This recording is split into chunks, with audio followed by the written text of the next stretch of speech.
की जगह पड़ती है, वहां पर जन्म हुआ था।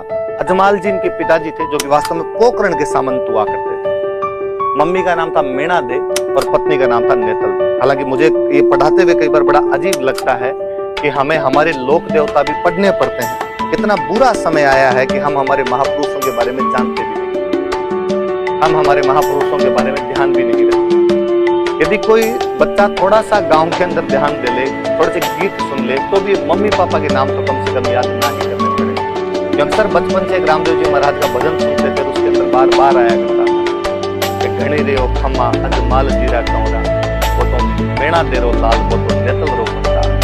कि अजमाल जी का कुंवर था, मीणा दे का लाल था, नेतल का सब चीजें आती,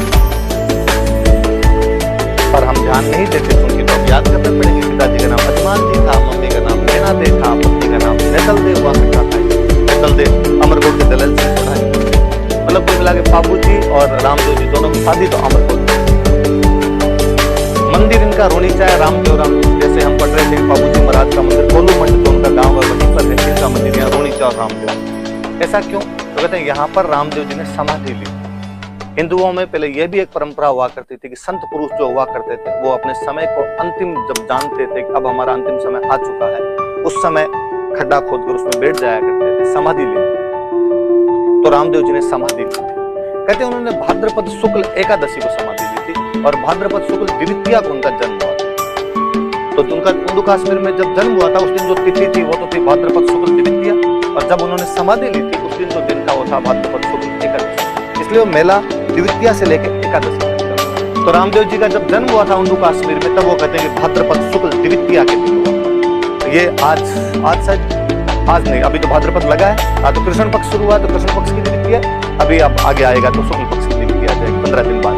तो 15 दिन बाद के अंदर रामदेव जी वाला मेला यहाँ से शुरू हो जाएगा। तो भाद्रपद शुक्ल द्वितीया से लेके भाद्रपद शुक्ल एकादशी, तो देख लो द्वितीया से एकादशी मतलब दूसरे दिन से 11वें दिन, 10 दिन तक ये मेला वहां पर चलता रहेगा। दूसरे दिन से 11वें दिन तक ये मेला वहां पर।